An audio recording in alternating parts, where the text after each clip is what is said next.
Secretária de Estado de Igualdade, Elvina Souza de Carvalho Hatete. Laos ona tempo atu feto sai atam bebê.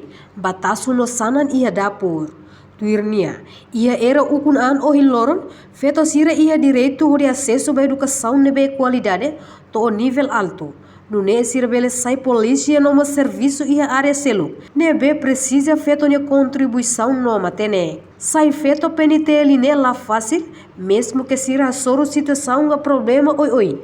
Bain hira hala oknar, mas bem sei lá mate sira ne espírito atu servir povo no raidomen Timor-Leste. Luta para o contrasikan ida ne botuana.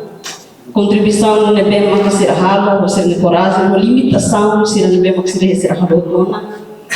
Agora o insato ele continua, o insato ele prepara para o futuro no dia que ele pode ver for honra para contribuição se ele vai ser halo, também contribuição se ele vai ser halo maka o ele também retan Estado Timor ida nessa nação ida Estado livre e independente.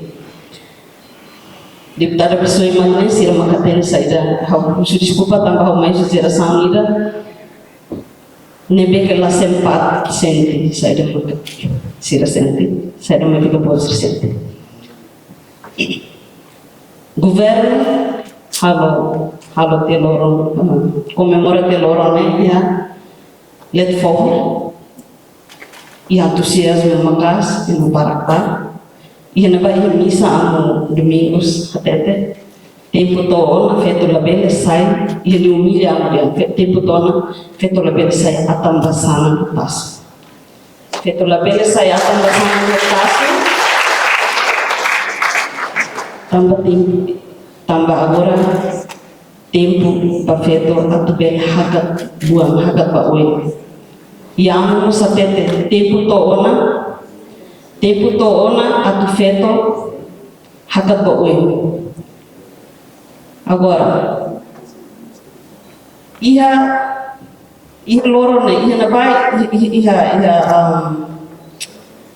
ia let fomos, maka. Reportagem Melaine Conceição, Televisão Timor-Post.